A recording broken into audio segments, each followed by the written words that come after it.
Welcome to Buckeyes Tomorrow Morning for Friday, January 17th. I'm your host, Tom Orr. The national championship game against Notre Dame is in 3 days. The game against Michigan in 316 days. Today's show is sponsored by our friends at Grateful Griddle. If you are planning your next event, make it unforgettable with Grateful Griddle. Columbus's favorite food truck is serving up smash burgers, gourmet sandwiches, and good vibes. Book your catering today at gratefulgriddleoh.com. The Buckeyes will probably have some good vibes today as they head down to Atlanta. We're headed down to Atlanta on Friday as well. There'll be a lot of coverage, a full weekend of coverage at BuckeyeHuddle.com and YouTube.com/BuckeyeHuddle, starting with the team arrivals. Buckeyes will be departing the Woody Hayes Athletic Center around 4:30 on Friday. You are welcome to join them there and send the team off from Columbus. Then Notre Dame is going to be landing down in Atlanta about 5:15 p.m. Ohio State landing down there at about 7:15 p.m. Our plan, Wi-Fi willing, is to be live streaming that whole thing for you. Everything we just talked about all afternoon long at youtube.com/BuckeyeHuddle. And go ahead and clear your calendars. It's fine. Your boss said it's fine. Just take the next couple days off. No problem. Part of it's a weekend, a long holiday weekend. Knock off a little early. Enjoy a full weekend of great Ohio State football content coming to you. So let's start that weekend with this. This is a chance to hear from Ryan Day, his last press conference before the Buckeyes headed out the door to Atlanta. We're going to start with a question about the wide receivers. Now, Jeremiah Smith in the college football playoff semifinal, 1 catch for 3 yards. If you were a betting person, you probably bet the over on his numbers on both of those for the national championship game. But they were able, despite the fact that Jeremiah Smith had such a limited day against Texas, to advance. And part of that was Carnell Tate. No Jeremiah Smith, no problem. It's Carnell Tate time. He had only 2 catches for 28 yards combined in the first 2 playoff games, but then stepped up in a big way in the Cotton Bowl against the Longhorns. Is this just another example of the value of the depth they have at wide receiver? Yeah, and you need everybody, and you don't know when that's going to happen. It might be the backup left tackle, or it might be, you just don't know who it's going to be. But Carnell has played good football for us all year, and you knew we were going to need everybody on offense, and we're going to need him in this game as well. He's going to have an opportunity to have great matchups, and he's got to win. I thought he did that in the game, and you can see all season him getting better and better. Does Ryan Day think that Carnell Tate's big day against Texas might impact how Notre Dame could try to cover this offense? I don't know. Every team, looks at it differently. That's why we want balance. But Carnell has been working on it every day in practice, and even when he had the drop early in the game, nobody flinched. We know what Carnell can do, and then he went on to play a very, very good game. And so,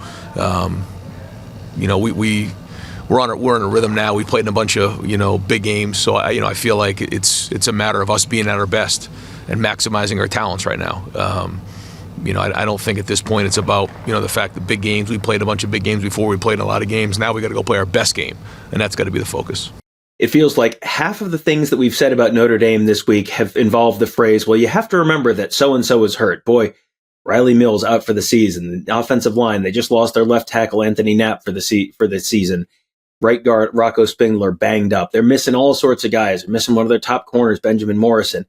Ohio State, yeah, they've had injuries, but most of the guys are in pretty good shape, all things considered. No one's 100% this time of year, of course, but things are in pretty good shape, all things considered, being 15 games into the year. So how have they managed to do that, and how much credit does Mickey Marotti and the Ohio State strength staff deserve for that?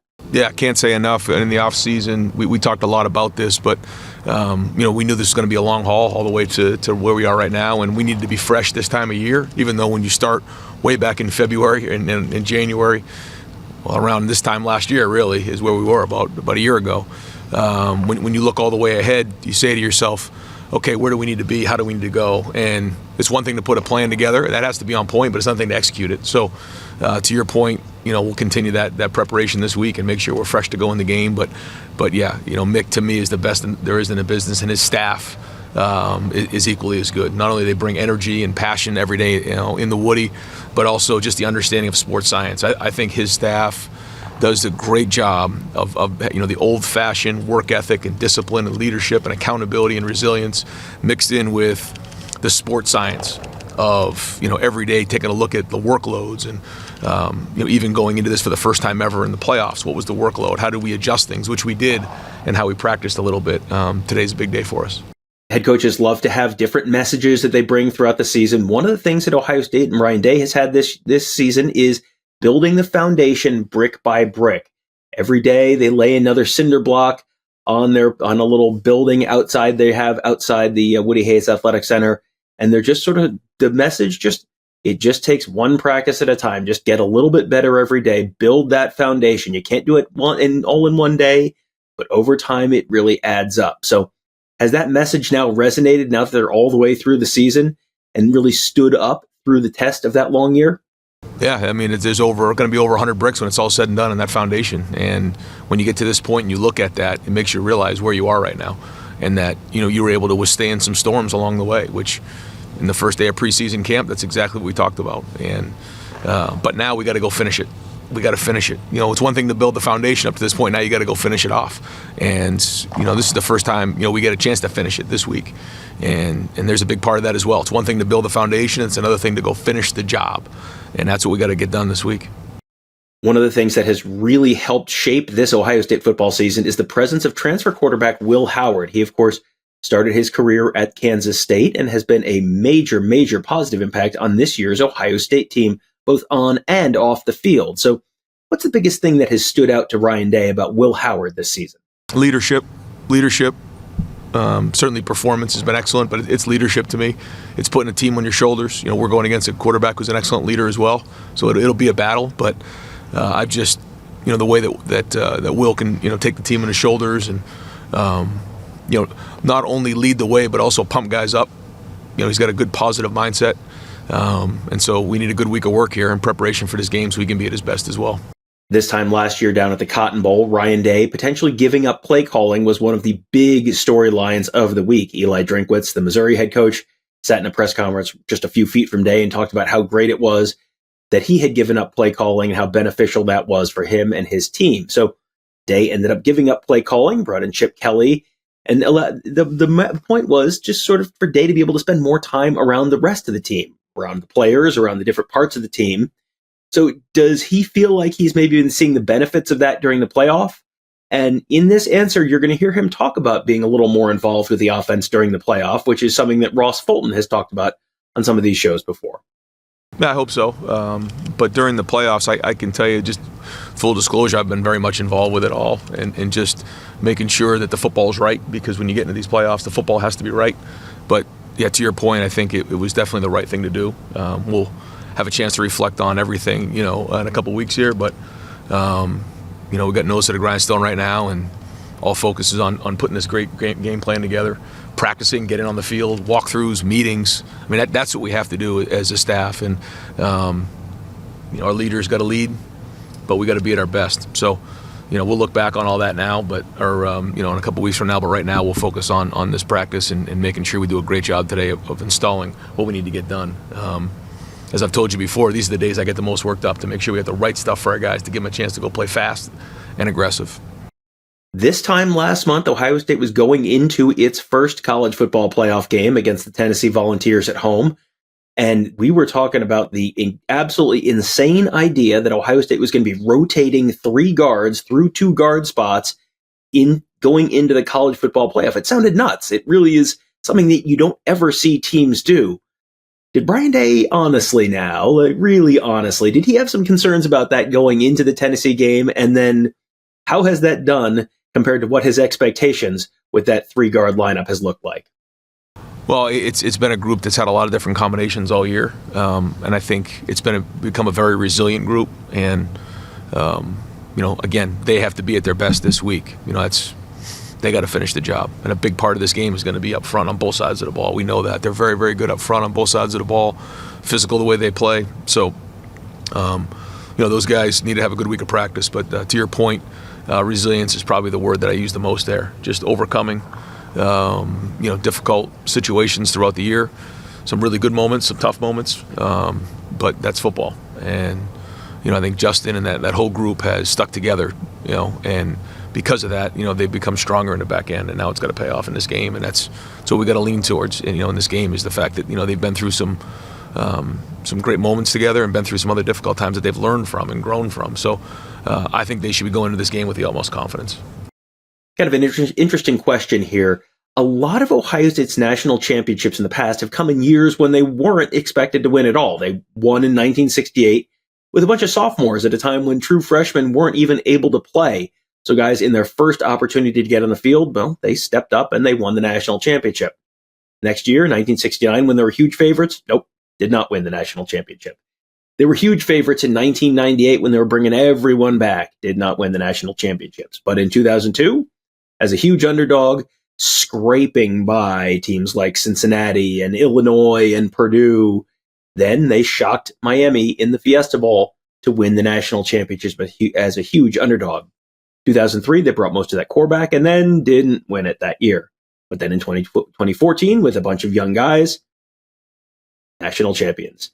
2015, bring that whole core back, didn't win the national championship. So how challenging has it been to take a team like this year's Ohio State team that has been recognized as a national championship frontrunner all season long, one of the most talented teams in the country, to get them now to the point where they're on the verge of finally doing that and being a national championship favorite that actually wins the national championship in Columbus? To think too much about that right now is kind of over here, and I'm with you. I think you're dead on, and I think it's worth a lot of conversation. I think when you start to get into that, though, as a coach or as a player, it can be a distraction. And one of the things that we're trying to do this week is eliminate all distractions. Like, what's happened in the past doesn't matter. What's happening moving forward doesn't matter. All that matters is winning this game right now, and then we can kind of figure out what that is. And I think, pressure, whatever you call it, the way that you just continue to work during those moments is to focus on right now and just focus on your job and focus on what's in front of you, because the rest of it doesn't matter. And that's kind of what I'm going to focus on right now. I do think that there's great conversation to be had about that down the road and what comes with it, because it isn't the same as a lot of other places. It's just different. But I'm proud of our guys and the way that we've stuck together throughout the year. And so now we're just going to have a great day of practice. That's it. And no distractions. There's a lot of new stuff happening in college football right now, and part of that is with the expanded playoff, you're playing more teams outside of your own conference if you make a little bit of a run through the playoff. So the Buckeyes played Notre Dame in 2022 in Columbus. They played Notre Dame in 2023 in South Bend. Buckeyes won both of those games. Now they're going to play Notre Dame in the 2024 season, even though it's now 2025, in the national championship game. So pretty rare to play a non-conference team 3 years in a row. Is that something that's beneficial in terms of preparation? I think there's a reference point in this game because, you took a look at Tennessee, you take a look at Texas, those games, we didn't really know because they were in the SEC, and sometimes you're not sure exactly how to compare. Oregon we did going in. This team we do. Now they're different than they were last year, but still very similar. So, this game will be the third time we play them in 3 years. So, the majority of our guys and certainly the older guys have played these guys before. So they know what a great team this is, and they know, how good they are. So that point, it's not a Big Ten team, but at the same time, again, 3 times in 3 years, I think that's good for our guys to understand who they're playing against. Talked earlier about that 3-guard rotation. That third guard who has sort of stepped up and taken a much bigger role is Luke Montgomery. Redshirt freshman, really had not played a whole heck of a lot until very recently and had not played any meaningful minutes really until pretty recently in the playoff. Then got to make his first career start in the Cotton Bowl. Now, how much has Ryan Day seen Luke Montgomery grow this season, and how has Luke Montgomery earned that level of trust? Every day in practice, you just see a guy who brings it, and he's got great athleticism. And the thing that I've noticed is now that we've gotten into the games, he's allowed to let his competitive nature show. And that you're feeling him on the field, and that's not always easy to do in practice. But you're seeing him in big moments step up, and he's going to need to in this game. They're good inside, they're quick inside, they do a lot of movement, and so very penetrating defense. So this will be a big game for him, to solidify himself moving forward. But to say, that we expected him to play like this, I think that we did, because we see him this way in practice every day. And so it's allowed us some flexibility in the inside. And we played with depth in the offensive line that we didn't expect to happen, but it did. And so, I think him being next to Carson, who's playing with more confidence, Donnie and Josh, you're just seeing guys in there who have now played a lot more football. than maybe in the past. And so, anytime you go into a game, you learn from that experience and you play the next game with more confidence. And so I think they've, talked to him about that, and he's fed off of those older guys. Talked earlier about the brick by brick and building the foundation messaging. One of the other messages from Ryan Day this season has been leave no doubt. They have had some close losses in the college football playoff over the years. And boy, you look at, for example, the 2022 Peach Bowl, where so close, they had a lead in the fourth quarter. Marvin Harrison gets hurt. They missed the field goal right at the gun. You missed what probably would have been a fairly easy national championship win over a wildly overmatched TCU game by one missed field goal or one play. Take your pick. Whatever play you want to point to there, it was that margin of defeat that cost them a chance to play for that national championship. This year, they've been talking about leaving no doubt. And there have certainly been some close games for the Buckeyes, but they have been doing a pretty thorough job of making sure that the final seconds of a game are not quite as dramatic as they have been in previous seasons. So how does Ryan Day feel about leaving no doubt now as they're one game away from finishing the job? That's it. You got to leave no doubt. That's it. And whether it's a game or a season, that's it. We got to finish this thing the right way. And whether you're talking about that foundation and building what you wanted to get done this season and finishing it the right way, or leaving no doubt, all those things come into play. And it was all about for this moment right here. So we've been working towards this moment, and now we just got to go again, have a great week of practice, and then as we get later in the week, start really diving into taking care of our minds, bodies, and souls to go play in this game, because it's going to be a battle. When Will Howard was in the transfer portal, the Buckeyes had plenty of other options. There were lots of other guys in the portal. Dylan Gabriel, who ended up going to Oregon, Cam Ward, who ended up going to Miami, Riley Leonard, who ended up going to Notre Dame, among many, many others. How did Ryan Day know that Will Howard was his guy in the portal? Yeah, you never know for sure, but you try to do the best you can when you're, putting a roster together. You do everything you possibly can to make sure you have everything you need, in the right combination of talent, culture fits. But with Will, Will brings so many great things to the table, and his leadership is at the forefront of it all. I know in a short period of time, he's had a huge impact on Ohio State. And I know he wants to finish this thing the right way, because we've also had an impact on him in our program. So I think that part has been a great marriage back and forth. And I know he's really focused on this game. He's already jumped into the game plan, and he's excited about playing this one. And finally, here's a good one from our buddy Tony Gerdeman. He asked Ryan Day about the challenge of playing a team like Notre Dame that just sort of finds a way. It's not the most talented team you're necessarily ever going to play. It's not the team that's going to put up explosive offensive numbers. They're sort of banged up right now, but boy, oh boy, they go through the playoff and they keep finding a way to come from behind and pull out a win. How difficult is that to play a team like that? Resilient, tough, well coached, and so that allows or forces us to make sure we're playing very, very efficiently across the board. We have to play a clean game. We can't beat ourselves. We got to make sure that we're the best version of ourselves in this game. That's it, and be really, really aggressive, and make sure that we're running the ball on defense. We're tackling really, really well. Getting off the field on third down. Running the football and being physical and controlling the game. And when it's time to make plays downfield, we got to make them. So special teams will be a challenge. They do a great job. They're creative in what they do, and you've seen them run fakes and different things. So we have to be on high alert for different things there, trying to steal a possession. So they challenge in a lot of different ways, and they're a very good team. Great, Coach. Thank you very much. All right, thanks, guys.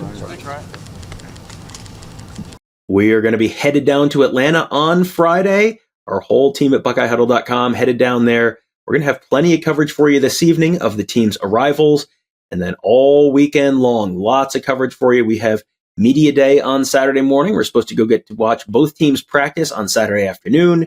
Got the head coach's press conference coming up Sunday morning, the game on Monday afternoon, and then don't worry, there will be plenty of other coverage coming up before, during, after, all of those things for you all weekend long at BuckeyeHuddle.com.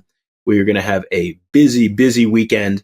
Tons of coverage. We know you guys are very excited and can't wait for that game and looking for stuff to kill time between now and then. Well, we are here for you.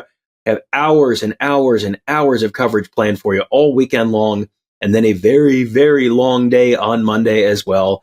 make sure you are a member at BuckeyeHuddle.com to get access to all of our insider insight, our team of X's and O's gurus, and much, much more. And then, of course, make sure you're subscribed to our YouTube channel, youtube.com/BuckeyeHuddle. Going to have a lot of content there as well all weekend long for you. And then Monday, headed up to the beginning of the game. And then, of course, our usual post-game coverage. Oh boy, will that be an eventful one way or another. So make sure you subscribe to us at youtube.com/BuckeyeHuddle and BuckeyeHuddle.com. Thanks once more to our friends at Grateful Griddle. If you are planning your next event, make it an unforgettable one with Grateful Griddle, Columbus's favorite food truck serving up smash burgers, gourmet sandwiches, and good vibes. Book your catering today at gratefulgriddleoh.com. That'll do it for today. Thank you guys all for joining us. Have a great day. We'll talk to you tomorrow.